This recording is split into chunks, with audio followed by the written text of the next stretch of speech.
Merci pour votre attention et votre patience.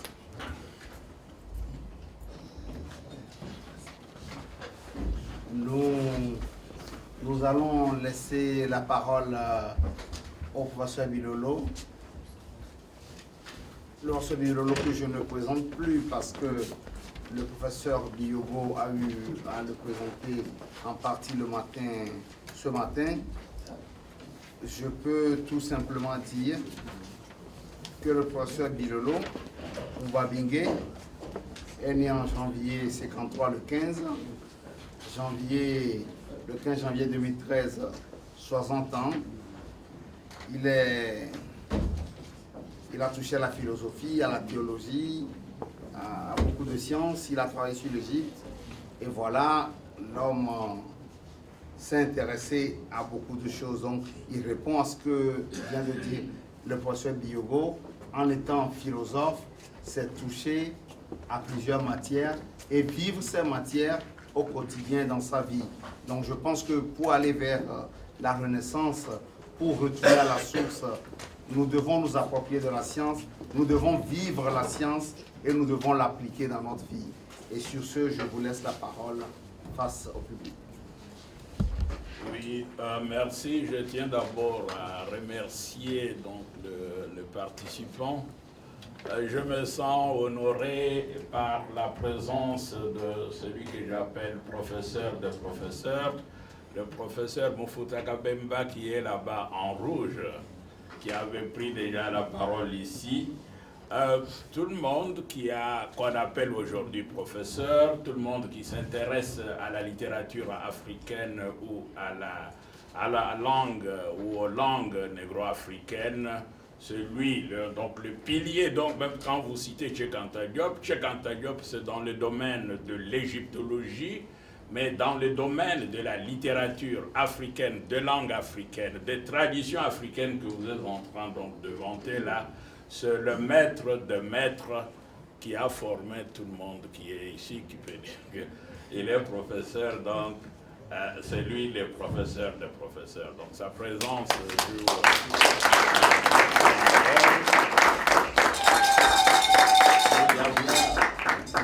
nous signalons également, il est peut-être sorti, non il n'est pas sorti, le professeur Bimoini Kouechi, quand on vous a parlé de la théologie négro-africaine. Le discours théologique négro-africain, l'homme qui a vraiment relevé, jeté la lumière sur les dieux de nos ancêtres, il est là, Bimoini Kouechi. Professeur Bimoini,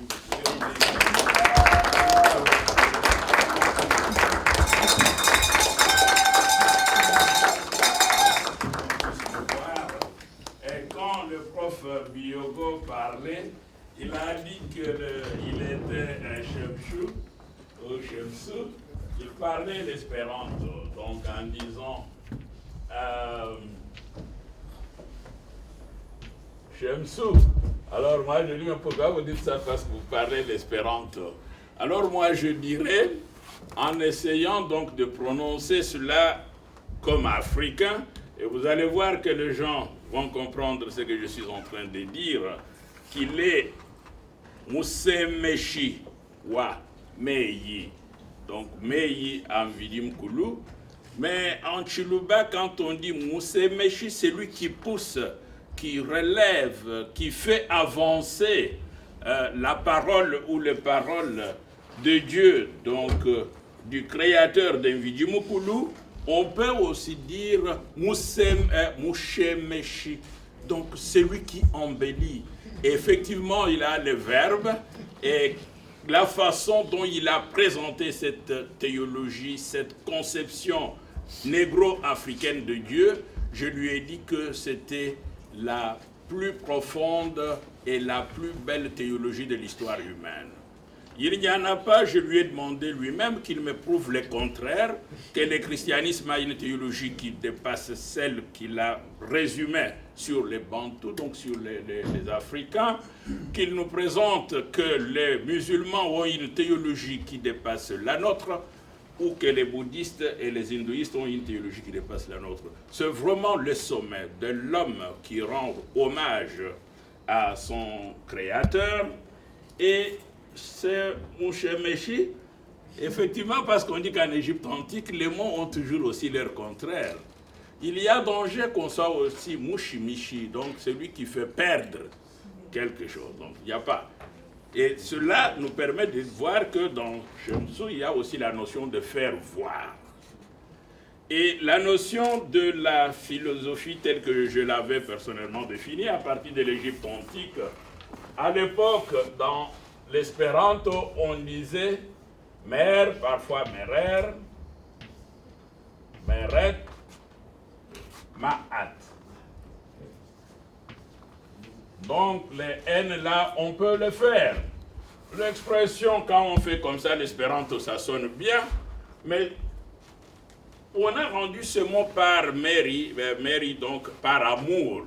Mary, donc de la Marie. C'est ce nom-là, c'est un mot égyptien.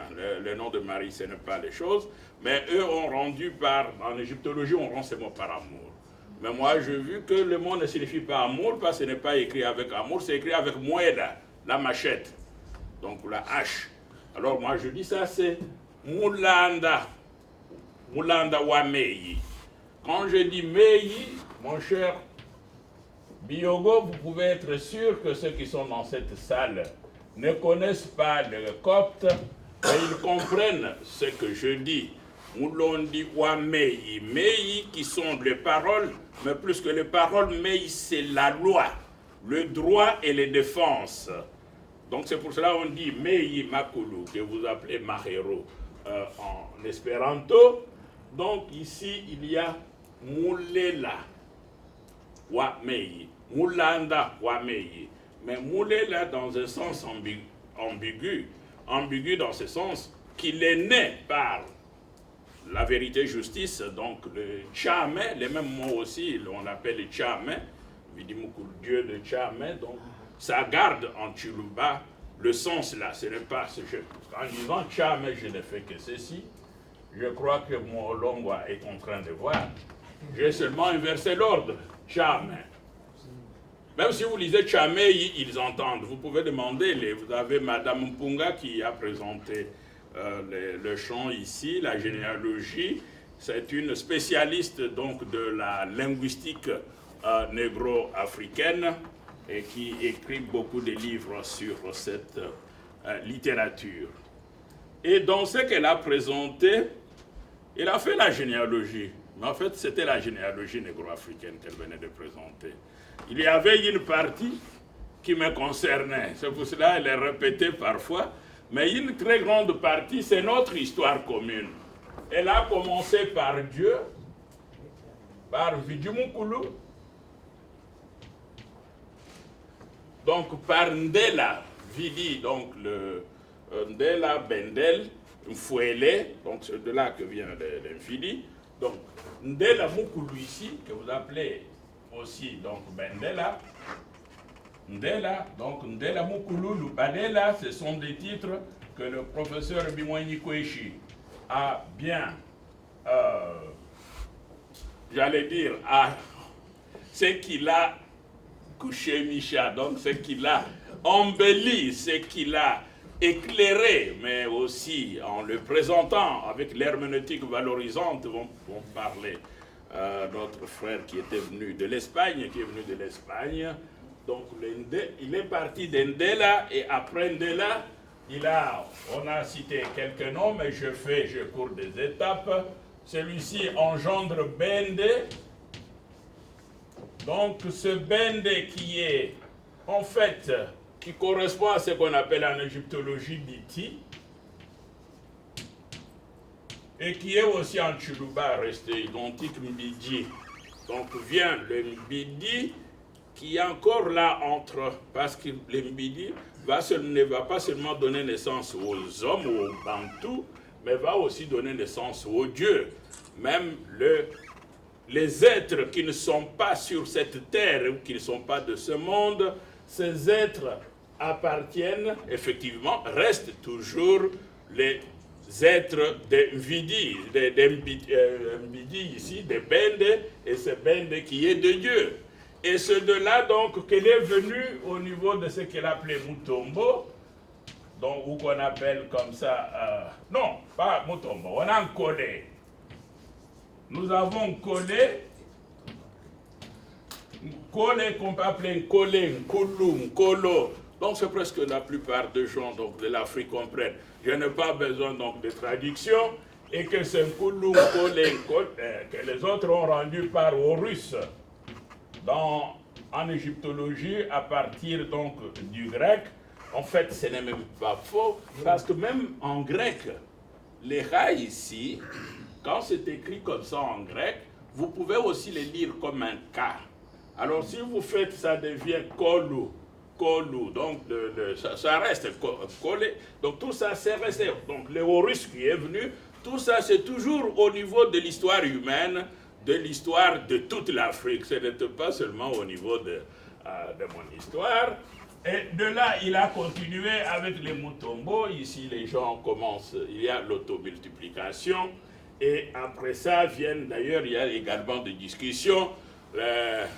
Dans la généalogie qu'elle a présentée, elle est passée donc de Mutombo à Chinema.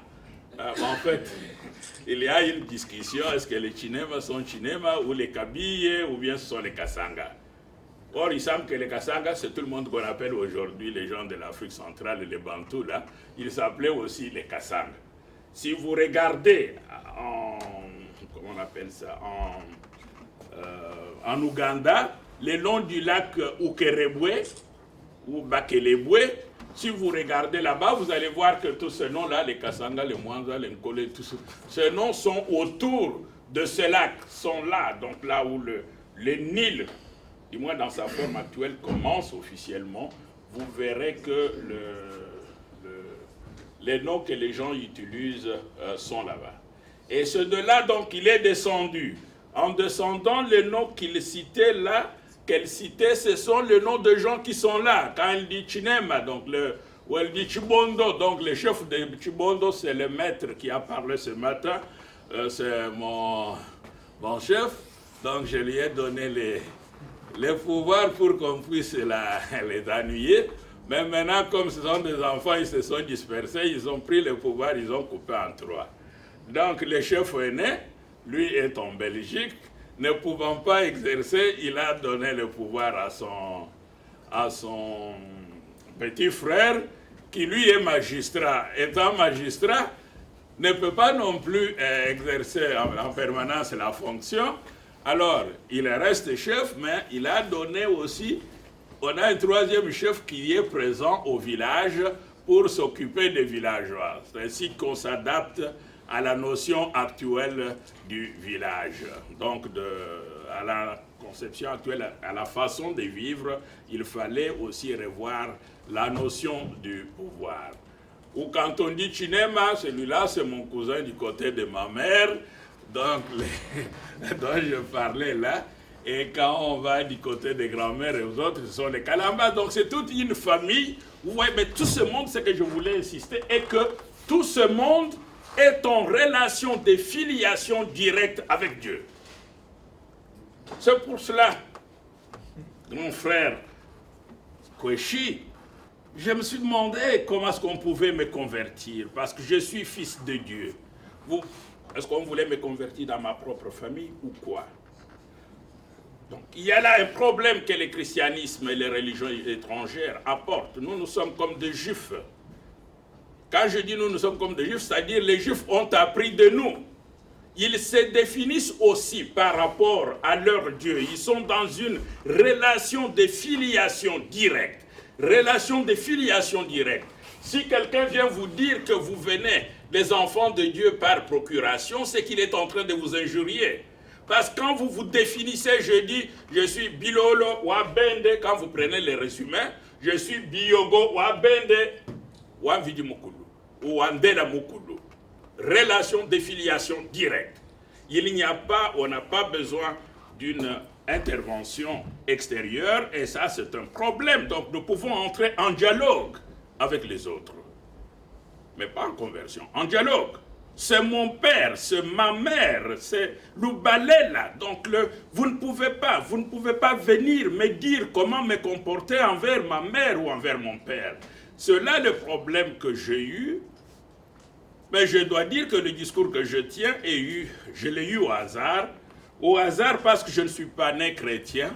Je suis né donc du groupe qu'on appelle le groupe de Lupemba, l'argile blanche. Donc les Tchotacha Lupemba, donc le foyer de l'argile blanche, et qu'on appelait aussi des Chiloa, donc des calebasses. Donc ce sont des gens qui dorment les portes ouvertes. Ce sont des gens qui ne se fâchent pas, qui ne jurent pas le mal, même si on a volé leurs chèvres.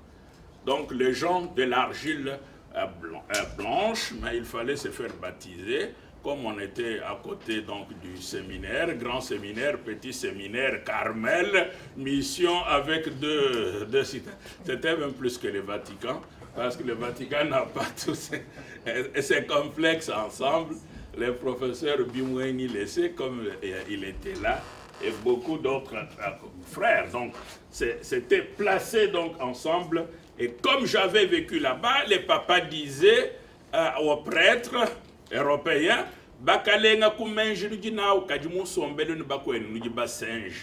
vous êtes bien intelligents, mais dans vos rapports avec les autres, vous êtes des imbéciles.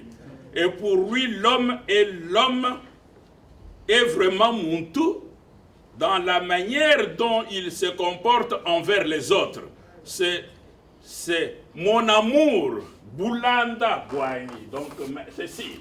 Donc, les Boulanda, c'est mon Boulela, mon Boulanda, la manière de vivre avec les autres qui fait que je sois un Muntu ou pas. Donc, être Muntu, donc, c'est ce qu'on a appelé les valeurs de l'humain. Alors, je voulais aussi remercier donc cette jeunesse, toute cette jeunesse qui est là et qui me donne confiance. Vous verrez que le texte qui est écrit est adapté sur la jeunesse, ce n'est pas adapté sur les grands. Avant, j'avais beaucoup réfléchi, on a dit, ah voilà, on va faire l'hommage de l'hommage. Je vais mettre l'hommage au professeur Mufuta, puis travailler sur le nom de Mufuta et sur le nom de Chibangu Chichiku. À part après, chemin faisant, je dis, mais Chibangu, bang. Tout le monde saura qu'il suffit seulement de peut écrire ça en prenant la mâchoire ou en prenant l'ivoire. Si on donne un don d'éléphant, les gens peuvent dire, oui, si on me demandait d'écrire le nom de Chibangu, sans citer, sans connaître l'ancien égyptien ou sans écrire avec l'alphabet de l'Europe, je prendrais par exemple les Mubanga donc, ou les Chibanga comme étant un des exemples. Chez les Kabemba, là je prendrais l'aigle, comme ça s'appelle aigle, vautour, je prendrais donc aigle, avec aigle, comme ça j'aurai les Kabemba. Vous avez les bas qui est donc dans son nom. Alors je dis, mais eux, si on leur rend hommage, ce n'est pas bien. Parce qu'ils vont nous dire, ces enfants veulent nous dire adieu. Alors comme nous voulons qu'ils soient encore avec nous longtemps, nous allons maintenant on va chercher de donner les devoirs à la jeunesse. C'est pour cela que j'ai pris un thème assez simple parce que je voudrais simplifier la soirée. Les gens sont déjà fatigués. Que les gens, en rentrant, aient quelque chose qu'ils vont retenir pour longtemps. J'ai été formé en philosophie au Congo. Donc, d'abord au Congo. Mais je vous assure, là où l'on a été formé, on ne nous a pas parlé de la philosophie africaine. C'est en entrant dans la bibliothèque, et pourtant tous les livres étaient dans la bibliothèque. J'entre dans la bibliothèque, je trouve les livres d'Obenga, de Cheikh Anta Diop, et puis je me suis mis à lire. Les livres du professeur Mufuta, qui étaient publiés donc déjà dans la série donc, de l'Académie des sciences d'outre-mer de Bruxelles, et qui était là au séminaire, je lisais, moi je dis, ah, on a travaillé sur notre Kassala. J'étais très fier, c'est comme ça que je l'ai connu d'abord, donc dans les années 72, 73, et par après, là même à la bibliothèque, il y avait donc les travaux de Mukulu Bimoueniko, chez lui, je le connaissais depuis l'enfance. Mais comme écrivain, ça, je ne le savais pas. Il avait publié les articles sur le Dieu de nos ancêtres, sur les Muntu à la lumière de ses croyances dans l'au-delà. Beaucoup de publications des grands séminaires. Les grands séminaires faisaient des publications. Mais nous, les enfants, même du village, on n'accédait pas à ces publications. C'est quand je suis arrivé là-bas, à l'intérieur, et pouvant accéder à des dictionnaires, que j'ai pu lire tout ça avec les publications de Kagame et autres qui étaient présents. Et je me suis donné une formation personnelle à partir de cette littérature.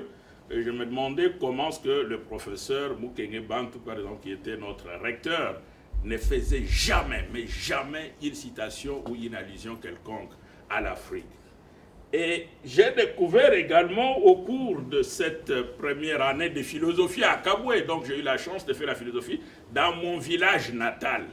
Donc il y a un institut supérieur. Alors maintenant, les gens du village ne savaient pas ce qu'on faisait au séminaire, au grand séminaire. C'est un jour, quand je suis sorti, ils m'ont demandé, mais qu'est-ce que vous faites là? Alors moi, je leur expliquais ce qu'on faisait. Alors ils disent, ah, vous êtes d'un Kindi. Mais comment se fait-il? Est-ce que les prêtres qui passent tout bas ici sont d'un Kindi? Alors, eux ne croyaient pas que ces gens sont d'un Kindi. Donc, parce que Kindi, ce sont pour eux des gens intelligents, les gens qui n'ont pas besoin qu'on dise tout ouvertement, ainsi de suite. Ce sont des sages. Alors maintenant, je cours au village, encore plus loin, parce que mon oncle, donc le chef Lumpungu, lui était déjà âgé. Et j'avais lu aussi la Bible noire de Fourche Morligem. Je voulais vérifier très vite certains concepts, si ce qu'on disait là, les chouchoukoulou, les histoires, si ça existe. J'arrive chez mon oncle, je lui pose la question, il dit oui, le chouchoukoulou, les moulemouedi, les histoires. Moi, je dis, ce n'est pas possible. Et les Kindi. Alors, j'ai raconté l'histoire d'un Kindi à Kamana, que vous connaissez également, qui dit que, ah, ce n'est pas vrai, vous avez formé. Moi, je dis non, j'ai appris ça à Kabwe. Les gens se sont étonnés que les séminaires existaient déjà presque à plus de 50 ans, ou 50 ans, mais eux ne savaient pas ce que les enfants faisaient là-bas dans cette institution. Vous avez dans un village, les villages n'ont pas beaucoup de gens, c'est 1000 personnes. 1000 d'ailleurs c'est trop, peut-être 300 personnes. Mais ces gens, bien que travaillant même au séminaire, ne savaient pas ce qu'on étudiait. On disait tout simplement qu'on les prépare pour être prêtres. Mais c'était vraiment l'explication. Alors c'est comme ça. Et finalement, quand un jour, dans une discussion à Kinshasa, avec Kamana, à la cité, les gens disent, ne suivez pas ces enfants, ce sont les Kindi. Alors c'est ainsi que Kamana a compris l'histoire, et finalement il y a le professeur Mutuza qui nous dit, ah, je ne le savais pas. Kindi, c'est un titre, c'est les sages, c'est un titre de sagesse chez les légats, à l'est donc de la République. Alors c'est ainsi que je suis vraiment arrivé par cet hasard, que je suis arrivé sur cette voie. L'autre hasard était qu'il y a eu à l'époque le congrès d'études africaines. Il y a eu le 4e congrès qui a eu lieu à Kinshasa. Et avant ça, il y a eu beaucoup de congrès préparatoires où vous étiez un des grands responsables. Et là, on pouvait avoir la totalité, presque la totalité des scientifiques africains comme les Kizerbo, donc de tous les pays de l'Afrique qui venaient là-bas pour discuter de l'avenir de l'Afrique et des moyens d'y remédier.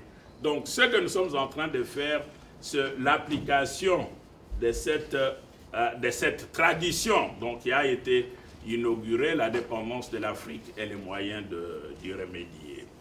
Alors, un autre aspect que je pourrais également souligner, qui a été souligné ce matin, c'est les drames que nous avons à propos de l'école. On dit l'école. Mais qu'est-ce qu'on étudie à l'école? Faudrait-il envoyer nos enfants à l'école ou pas? Je vous assure, jusqu'aujourd'hui, je n'ai pas de réponse. Je ne peux pas vous dire si c'est bon d'envoyer les enfants à l'école. C'est très bien, mais quelle école? Cette question, les gens ne se la posent pas. On utilise l'école comme le lieu pour avoir les certificats, pour avoir accès au boulot, pour gagner l'argent. C'est l'unique raison pour laquelle on justifie l'envoi des enfants à l'école. Mais si quelqu'un croit qu'il envoie à l'école pour que l'enfant apprenne, là je doute. Tous les auteurs qu'on vous a cités ici, vous aviez suivi toutes les conférences, les gens citaient le nom de Hegel. Hegel nous injuriait. On a cité Kant, Kant qui nous injuriait, qui disait les nègres, il faut les battre jusqu'à ce que le sang sorte. Et cet homme-là, on les prend comme maître à penser. Donc Kant, on a cité plusieurs, donc tout ce monde qu'on nous a appris sont pratiquement des racistes. Donc les gens qui nous haïssent et qui apprennent à leurs enfants à nous haïr. Et pourtant l'Occident a plein de penseurs qui font l'éloge de l'Afrique. On n'apprend pas cet éloge. On ne les enseigne pas, ce ne sont pas des penseurs. Donc le penseur, vous savez qu'il y a en Roumanie par exemple beaucoup de philosophes qui ont développé la philosophie pharaonique. Comme les Frankianes et autres, même beaucoup de travaux que nous sommes en train de faire. Ils étaient très loin, les gens de la Roumanie et d'autres pays qui ont développé la pensée africaine. Nous n'avons pas eu vent de ça. Donc il y a beaucoup d'Européens, et c'est ça notre travail en tant qu'Africains de la diaspora, c'est d'aller dans des bibliothèques, aujourd'hui on dira regarder dans l'Internet, pour pouvoir pêcher, faire ressortir tous ces Européens-là, qui étaient pour nous, qui défendaient nos intérêts, et divorcer d'avec cette école, cette philosophie, où on nous enseigne à admirer ceux qui nous injurient. Donc, et c'est là la grande rupture. Donc, je ne dis pas qu'il n'y a pas, on ne peut pas étudier, il y a beaucoup de philosophes. Alors, l'autre rapport que nous avons eu, c'était que à l'époque, il y avait un débat où l'on disait, voilà, la philosophie africaine aurait commencé avec le père Temples. C'était tellement répandu. Alors moi, je dis, et c'est vrai, je suis entré dans des bibliothèques, toujours la bibliothèque de Cabo d'abord, puis les autres bibliothèques. Je découvre que ce n'est pas vrai. Qu'il y a eu bien avant ça beaucoup d'auteurs qui parlaient de philosophie africaine, donc comme les Possos et les autres. Et puis je découvre que même vers les années 1950, dans l'encyclopédie des sciences, publiée ici en Belgique ou à Paris, donc l'encyclopédie des sciences, sur une trentaine de pages, on ne parle pas de Temple, c'est Van der Kerken qui avait publié un long article sur la philosophie africaine, où il dit d'ailleurs, il y a des philosophes partout, et puis les philosophes africains en Afrique du Nord, des philosophes dans tous les villages, ainsi de suite. Un grand article qu'on n'a jamais cité, même les débats qui se passent jusqu'à aujourd'hui. On ne cite pas Van der Kerken, on ne cite pas cette contribution-là. Il a eu même une publication, un livre sur la philosophie africaine, qui est peut-être perdu. Je suis allé la chercher à l'Académie des sciences à l'Académie royale pour voir s'il y avait moyen peut-être de publier ce travail sur la philosophie mongo, mais je n'ai pas pu retrouver cette publication. Donc c'était déjà faux. C'est pour cela qu'au niveau des mémoires de licence, j'avais travaillé sur l'histoire de la reconnaissance de la philosophie nègre de 1900 à 1945, donc à 1944. Donc je suis venu avant Temples. Les gens qui avaient travaillé, puis là même j'étais allé jusqu'au 19e siècle où il y avait déjà des contributions de Dennett et autres sur la philosophie Vili, la philosophie de Vili, et puis sur la philosophie des Wolofs, la philosophie des langues, etc. Donc il y a eu un travail à faire. Mais ce travail, je n'ai pas pu le poursuivre parce que comme je suis sorti, alors je croyais que ceux qui sont restés allaient le faire. À ma grande surprise, quand j'étais à Kinshasa en 2007, les enfants m'ont dit, on n'arrive même pas à ton étape là. Donc même commencé en 1900, il ne commence pas encore l'histoire de la philosophie africaine en 1900. Et quand j'étais venu, je voulais aller plus loin. Donc j'avais déjà commencé ce que j'appelle l'espace de liberté qu'on a.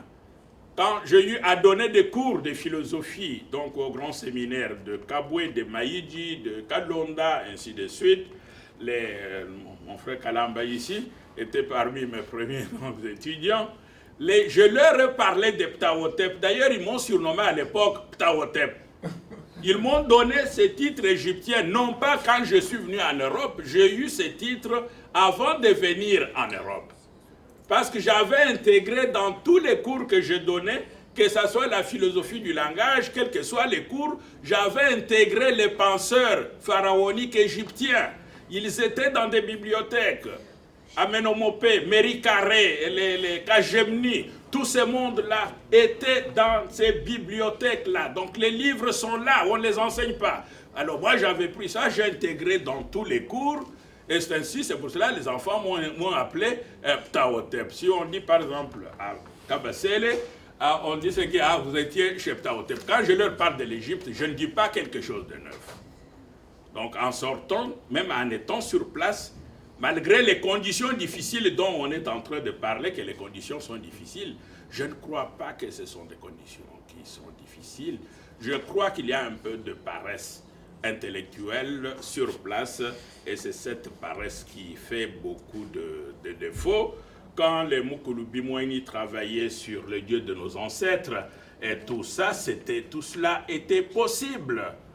Alors, j'étais venu donc pour prolonger cette histoire de la pensée africaine, mais en commençant, comme je le savais déjà, qu'il fallait partir de l'Égypte antique.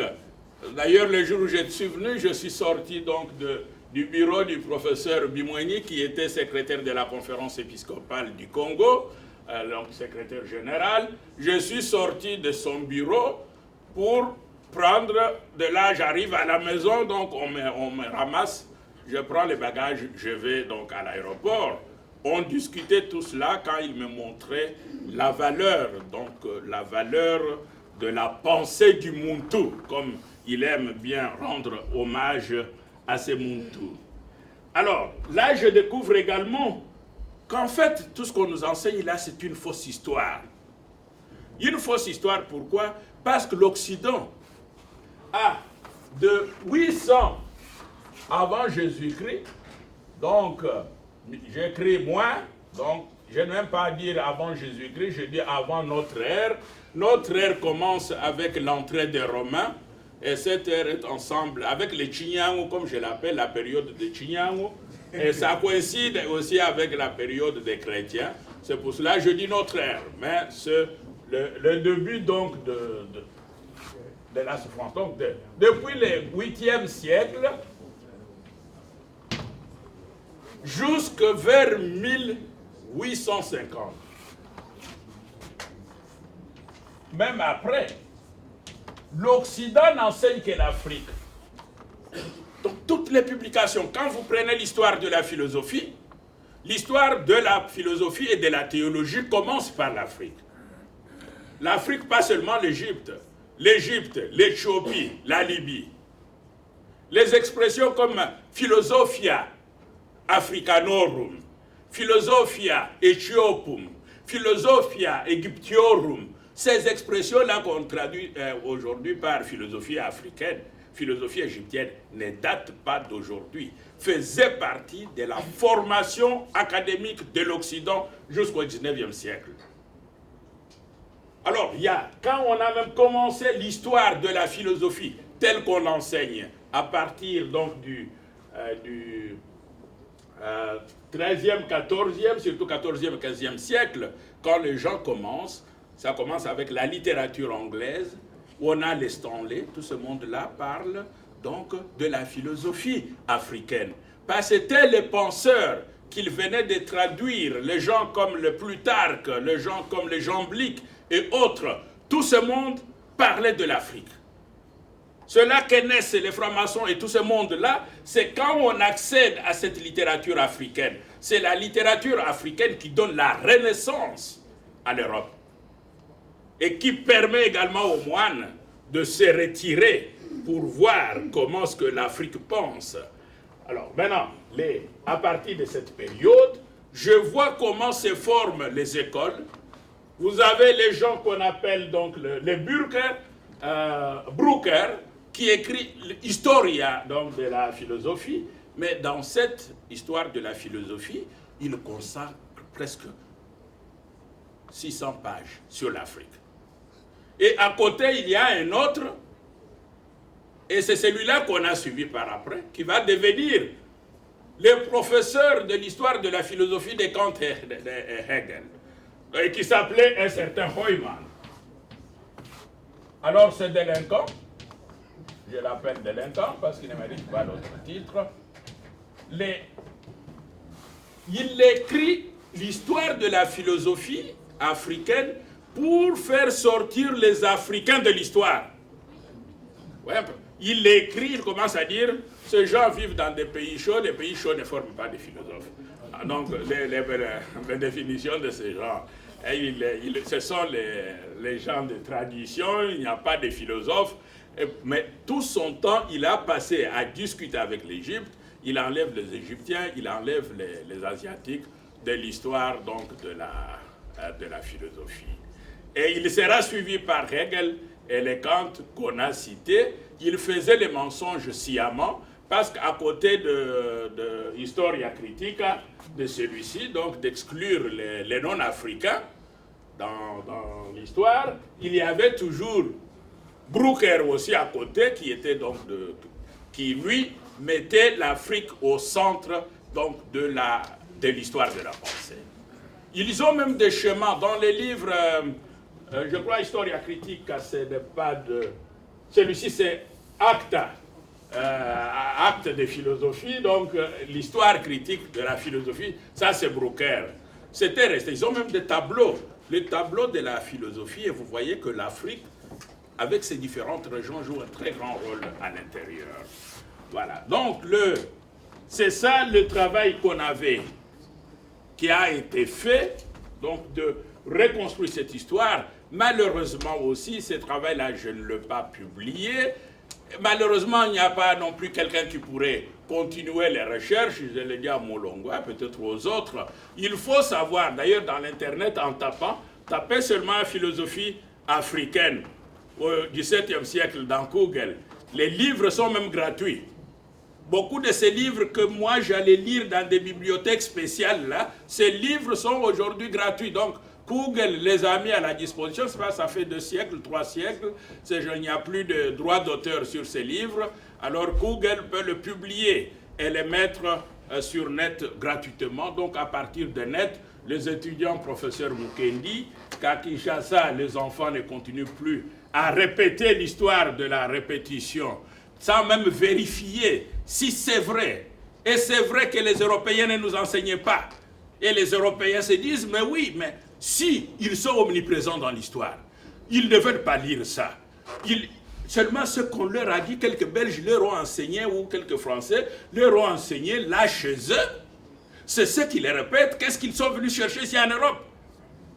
L'hommage à l'Afrique par l'Europe, c'est présent dans la bibliothèque, maintenant c'est présent dans l'Internet. Pourquoi est-ce que ces Africains ne lisent pas? Pourquoi on dit que ce sont des professeurs, ils disent nous venons de Sorbonne, nous venons de Louvain, nous venons de ceci. Mais qu'est-ce qu'ils font? Pas ce qu'ils enseignent, c'est faux. Se sont-ils posé la question? Et c'est vrai que ils ne disent que ça. Alors voilà, je me résume là en ce qui concerne l'aperçu. Je laisse d'autres aspects pour revenir à la place de l'Afrique dans la science et dans l'histoire. Je me suis dit, mais quel thème pourrait me permettre de résumer tout ce qui a été raconté aujourd'hui? Je ne savais pas ce que les gens allaient dire, mais il me fallait trouver en peu de mots quelque chose que les Bidi, c'est l'enfant du professeur Mukendi.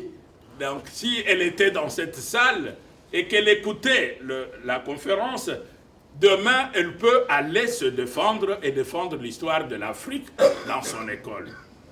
Et c'était ce phénomène qui s'était passé avec donc son fils Bantou, donc une de ces associations qui participe aussi.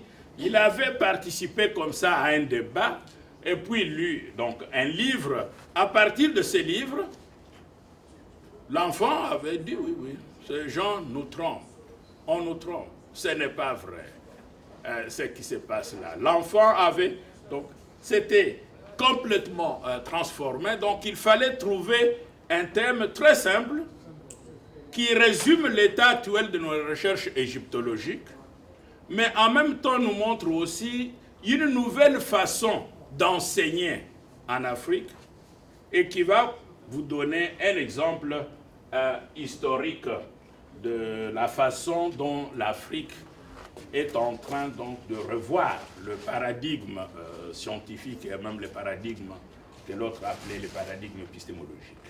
Alors je vais illustrer cela à la lumière de quelque chose de très simple, les Chisabata.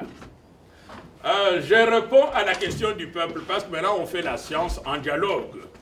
Le professeur Mofouta laissé, il y a des listes des Africains qui discutent sur les mots.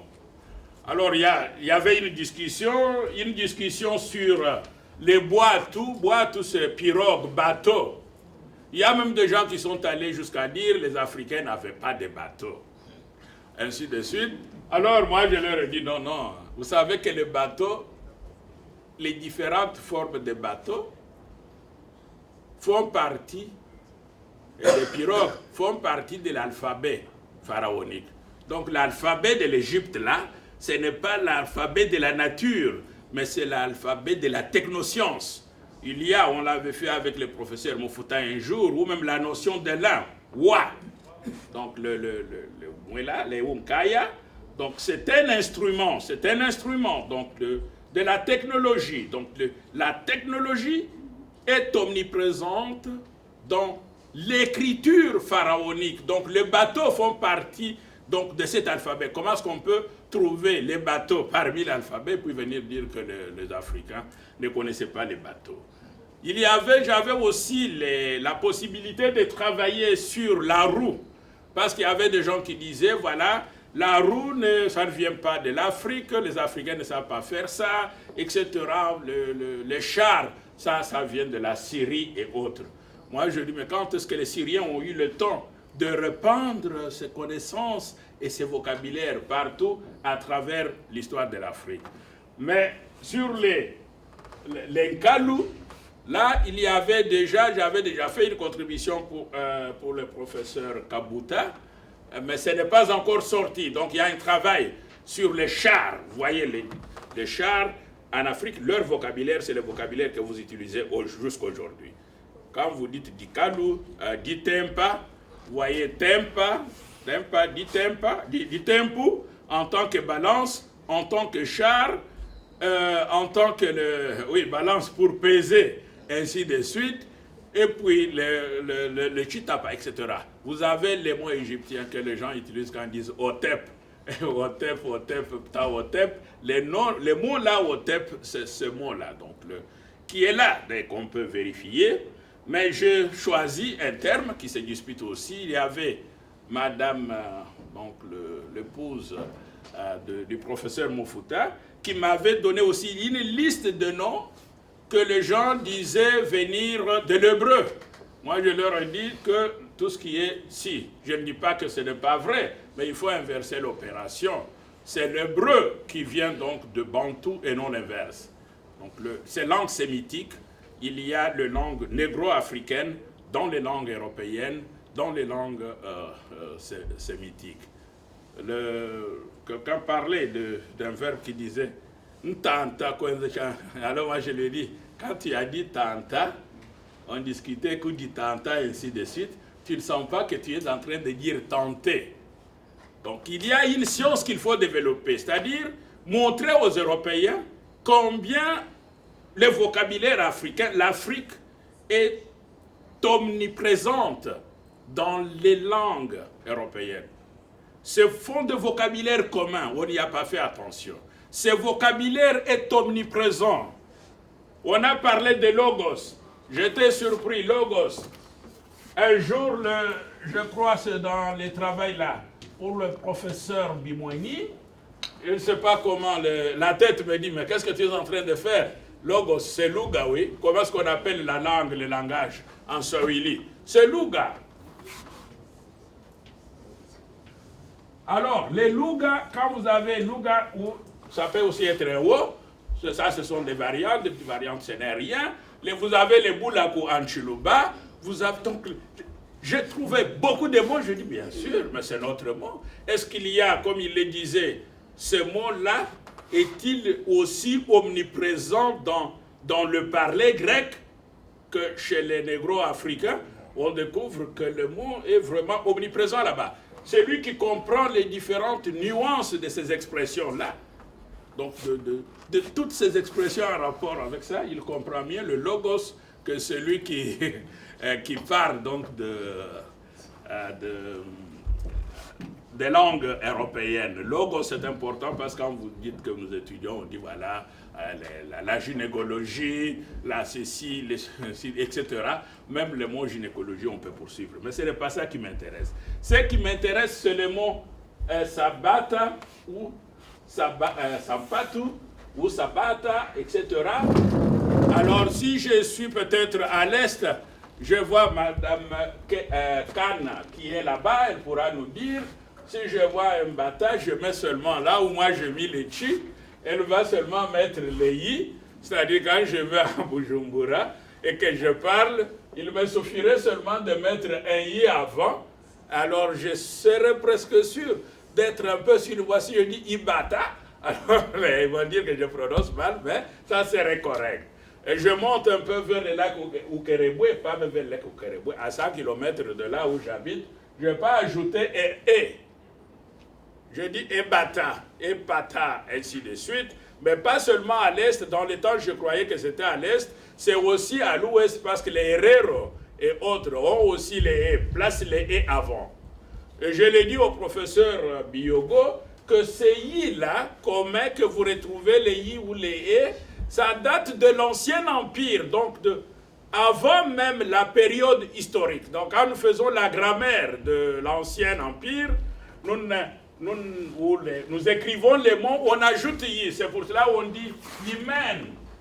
On écrit Yimen. Mais vous regardez sur le texte, vous dites on a écrit Mana. Où Mona, où se trouve les yi là qu'on est en train de lire. Les yi, c'est parce qu'on part du principe qu'avant, on utilisait, on parlait en s'appuyant sur les yi ou en s'appuyant sur les et. C'est très important parce que ça vous permettra de comprendre pourquoi dans ces mots-là, vous verrez, dans les Chiluba, comme ils ne commencent pas souvent par les voyelles, ils vont s'appuyer sur les K. Donc, il va dire peut-être Kamoni. Et ça vous permet de comprendre pourquoi on dit que Imen, c'est l'invisible. Il devient invisible comment? Donc, il faut savoir qu'il y a un K devant qui explique ça. Donc, j'ai pris deux exemples. Ces exemples, ça vaut pour tous les Bantous. Ici, on peut parler même de Chi Bantou. En disant Chi, vous êtes plus les Chi, c'est-à-dire, en fait, les Chi, là, il faut l'écrire comme ça. T, dans la transcription de l'ancien égyptien, c'est ça qu'on utilise, le T comme ça, ou bien les J ici, avec un trait. Ça peut même aussi être ceci. Donc, ce sont les trois possibilités, mais la possibilité principale pour être sûr qu'on prononce chi, c'est avec un trait ici en bas. Parce que les si posent des problèmes, comme on a le Congo. Quand est-ce que je dois prononcer le Congo et quand est-ce que je dois prononcer Chongo?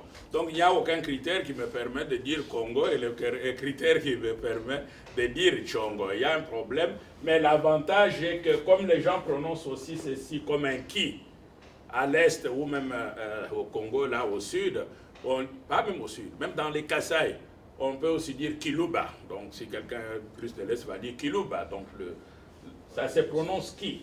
Mais j'insiste sur le T parce que vous voyez que le T est attesté en Égypte antique, donc les chi. C'est pour cela, ce que j'écris comme ça, il faut songer à ceci. Alors, qu'est-ce qu'on enseigne? On nous enseigne que le soulier est occidental et le mot qui se rapporte au soulier est aussi occidental. Donc, avant l'Occident, ni le mot ni la chose n'existaient en Afrique. Quand vous prenez même le dictionnaire Luba Online, vous pouvez contrôler, taper un peu soulier, vous trouverez sabata, sabato, sabato, donc ce sont des possibilités de prononciation. Emprunt au portugais, sabato.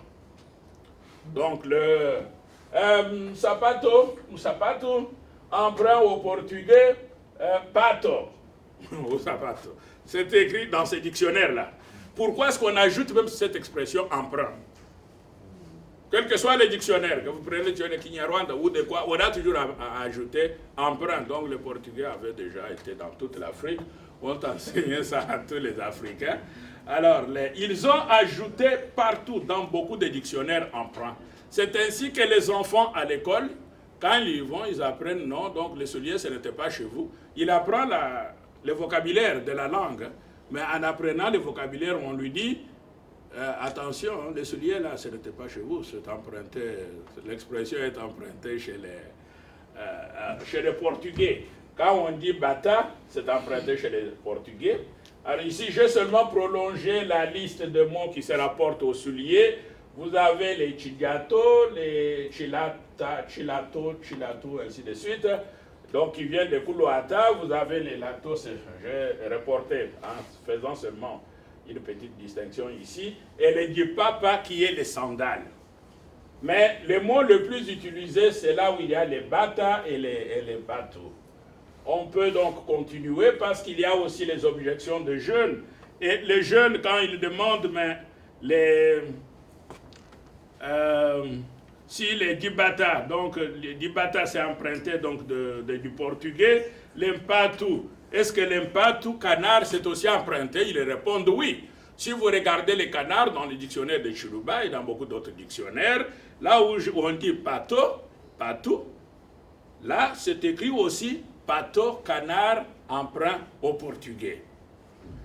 Alors, moi je dis toutefois l'imaginaire des linguistiques négro-africains ne semble pas aller plus loin, car cet imaginaire, s'il n'était pas mal formaté, aurait pu tester la fréquence des bata, des bateaux, des bêta, des pata, etc., dans la langue portugaise, et demander à ceux qui vulgarisent cette affirmation gratuite donc de l'emprunt, si tous ces termes-là, tous les termes bantous qui contiennent bat, pat, hat, wat, étaient empruntés au portugais.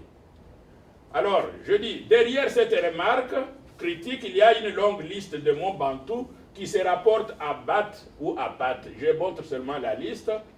Vous pouvez avancer, voilà. Vous avez ici toute une longue liste. On peut d'ailleurs y rester. Donc, vous avez les batas de tâtonner, de battre, d'aplatir, des canards, etc. De calme, de marcher. Vous avez les batas également qui vient vous rappeler donc de tenta et ta dont on parlait, qui signifie plateau nature. Je passe, passons. Je vous ai donné les textes pour que vous puissiez, à la maison, vous pouvez les faire vous-même, parce que je voudrais arriver à autre chose.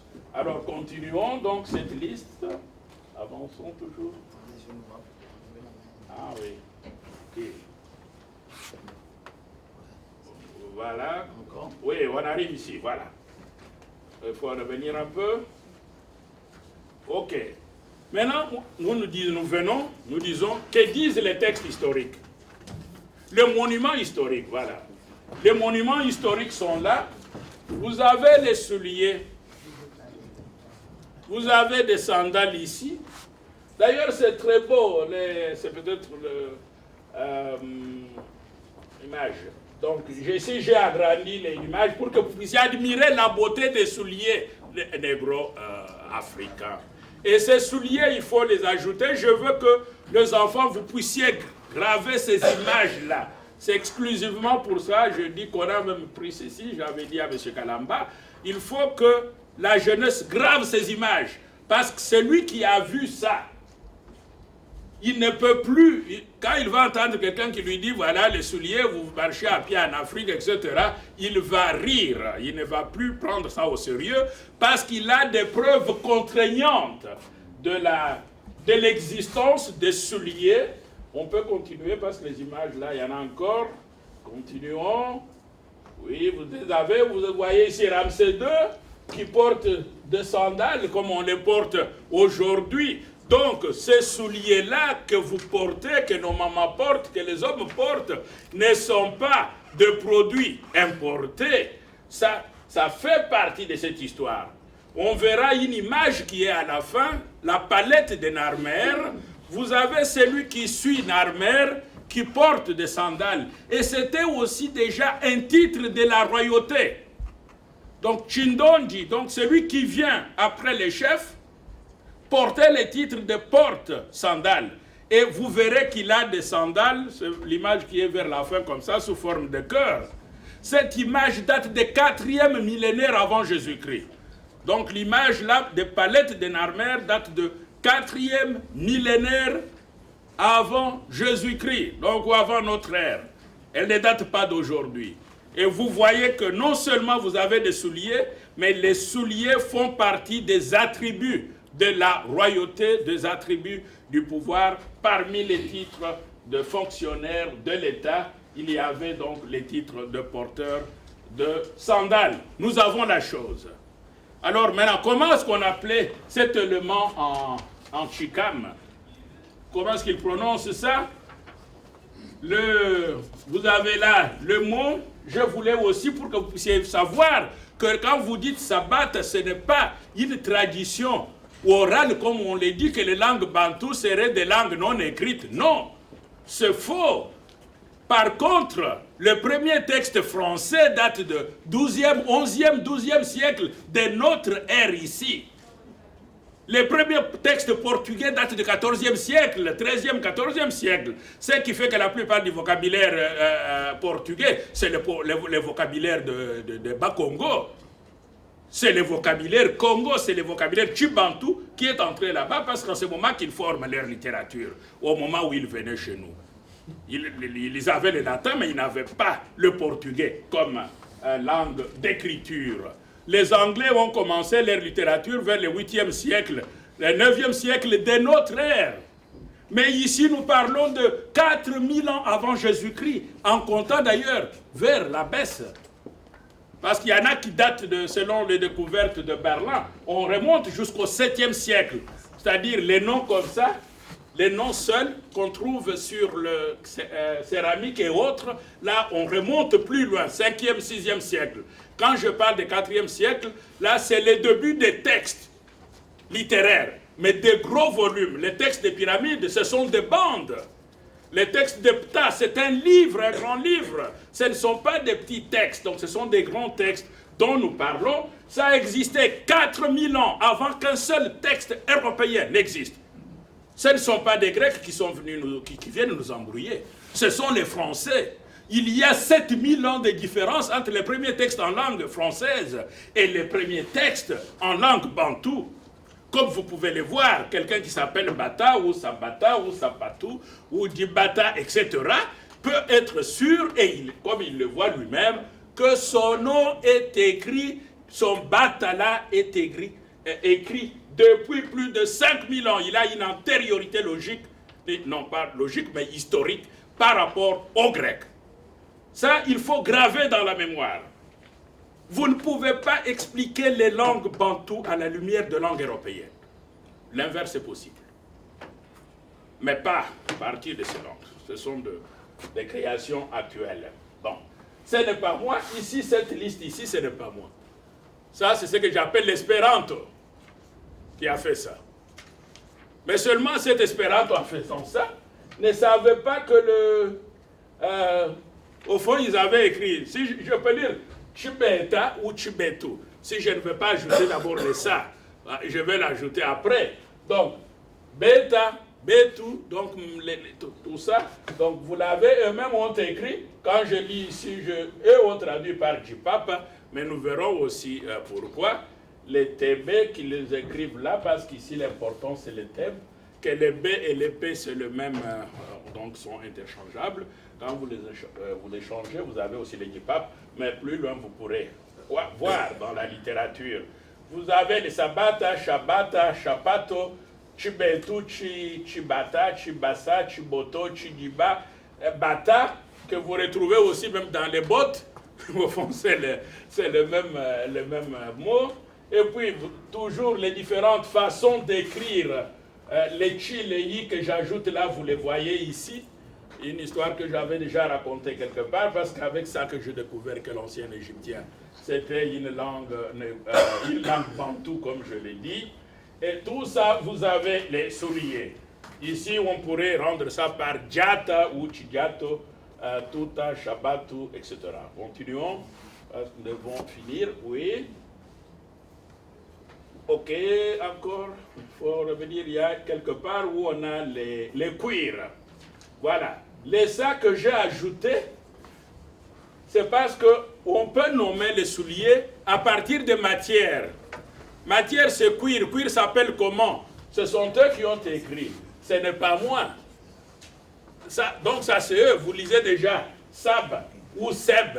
Donc, Chiseba, ça signifie donc les cuirs. Vous avez plusieurs, donc ça commençait plus loin. Vous avez plusieurs formes de mots que vous avez qui sont attestés par eux. Qui ne sont pas attestés par moi parce que tout ça c'était écrit. Alors de là, vous arrivez à Kisabat. Continuons. Maintenant, on est à la fin. Ce n'est pas beaucoup. Oui.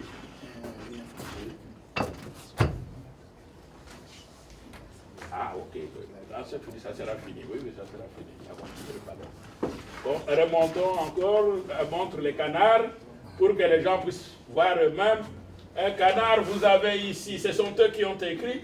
J'ai laissé même la version allemande, comme ça, pour que les gens savent que je ne suis pas en train ici de manipuler une traduction ou quelque chose.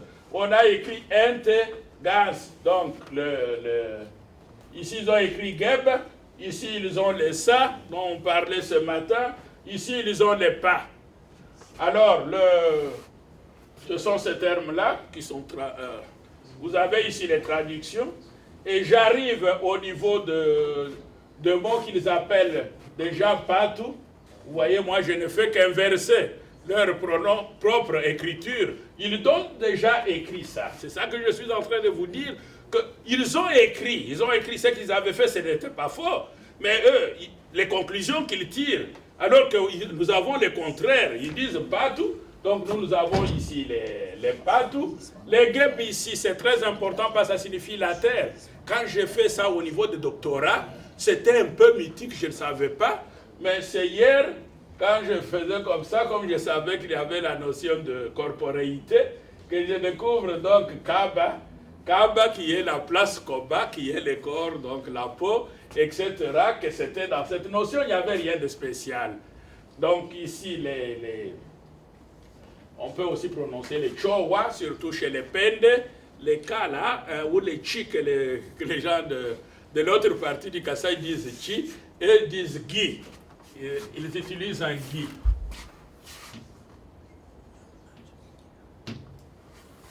Donc, en restant seulement dans les Kasaï, en prenant les pende, les ceci, les chokwe, je peux retrouver. Mais ici, je ne suis même pas sorti de l'ère linguistique vraiment, même restreinte. Et convaincu d'ailleurs que quand je parle là, Madame Kana qui vient de Burundi, elle regarde tout ça, elle le sait. Parce que j'ai aussi vérifié dans les dictionnaires, dans l'internet, c'est gratuit. J'ai vérifié, mais je le sais aussi parce que j'ai le dictionnaire donc, de l'Ouganda et tout ça. Vous avez donc là les pas, ils disent que c'est volant, donc voler c'est pépa. Hein? Donc ils ont tout dit. Donc ils nous montrent que c'est une langue écrite, et puis on continue parce qu'on va arriver à la fin. Voilà l'étape, donc revenons, c'est la conclusion. Vous avez les chipois de passé. J'ai ajouté quelques petites notions pour d'autres débats à l'intérieur qui ne relevaient pas donc de souliers. Maintenant, lisons donc la conclusion. Et la conclusion, c'est ça, c'est seulement ce texte-là.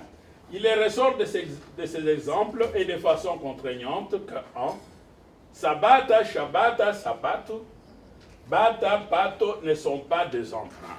Ça, au moins, ceux qui sont là peuvent être sûrs que ce ne sont pas des emprunts. Par contre, l'Occident empruntait ce nom de l'Afrique, non seulement Bata, Pato, mais aussi Bot, de Bota, Bota, battre. Donc, Beta, Bata, Betela, Batela, ainsi de suite. Et même des Wa que nous avons dans le Cho. Cho, c'est un préfixe. Donc c'est wa.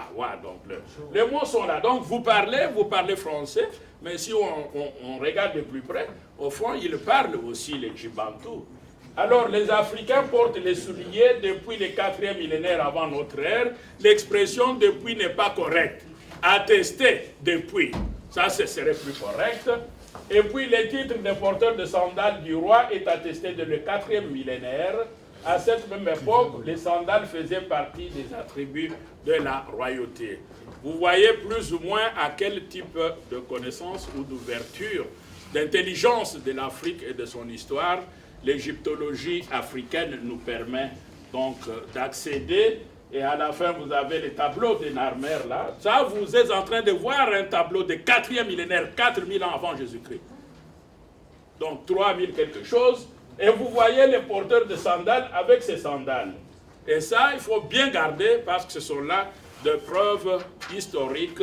C'est plus ou moins le travail que nous avons accompli jusqu'à présent. Il y a une illustration de son importance. Je vous remercie.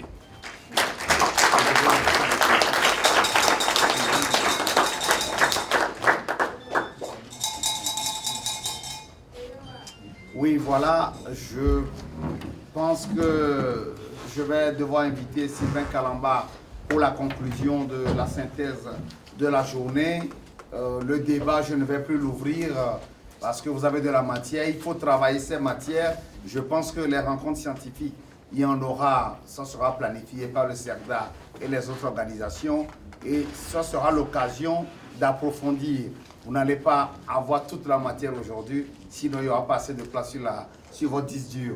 Allez digérer cette matière, poser des questions via la toile à monsieur les professeurs ici présents, développer la matière dans vos cercles avec vos amis, et s'il y a incompréhension, les professeurs restent toujours disposés à vous apporter de la lumière.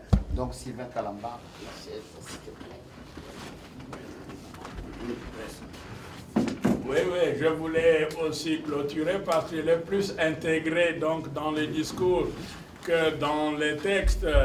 Mon cher collègue, le professeur Biogo, si vous regardez les premières publications de publications universitaires africaines, j'écris toujours Kinshasa, Libreville.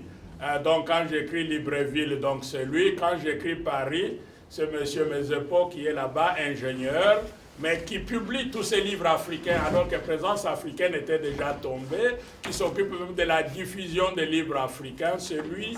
Et professeur Biogo m'a même surpris quand nous étions à Dakar. Moi, comme je n'étais pas en Afrique, donc j'arrive là, je crois, à Dakar, je vois les gens qui viennent et puis qui connaissent mes travaux, que je ne connaissais même pas. Que j'avais déjà oublié, parce qu'au départ, on écrit pour avoir les diplômes. Et puis, ce qu'on a écrit là-dedans, on ne s'en occupe pas. Alors, par après, ils me disent, non, nous suivons les travaux de des enseignants, ainsi de suite. Donc, c'était pour moi un grand monument, parce que je voulais travailler, en fait, avec Chichiba, qui était le centre de culture bantou.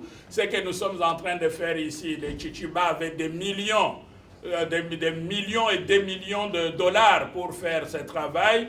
Le travail que Mampungala est en train de faire sur les dictionnaires scientifiques des langues négro-africaines, ce sont des travaux, il y avait des fonds, beaucoup de millions, mais nous n'avons pas pu accéder à ces millions que le président Bongo avait mis à la disposition du développement de la science africaine. Donc ça fait que notre école donc, du Gabon, qui avait déjà repris donc notre relève là, reste un monument même pour la plupart, parce que parfois même les Congolais me disent « Ah ben pourquoi tu restes en Europe ?» Moi je dis à partir de l'Europe, je suis en train de faire mon travail en tant qu'Africain pour toute la communauté du monde noir. Donc, à partir du Congo, je ne saurais pas atteindre les gens qui viennent de Guadeloupe, de Martinique, du Brésil, etc. Donc, à partir de l'Europe, les scientifiques africains ou les Africains ont aussi un grand travail à faire, parce qu'à partir d'ici, c'est à ce moment-là qu'on forme la conscience continentale planétaire. Je remercie le professeur Biogo pour son hommage. un autre frère Molongwa, qui a fait un très long voyage pour venir assister. Il est venu donc de Valencia, assister et participer à cette manifestation. Mais nous aurons le temps donc d'en parler.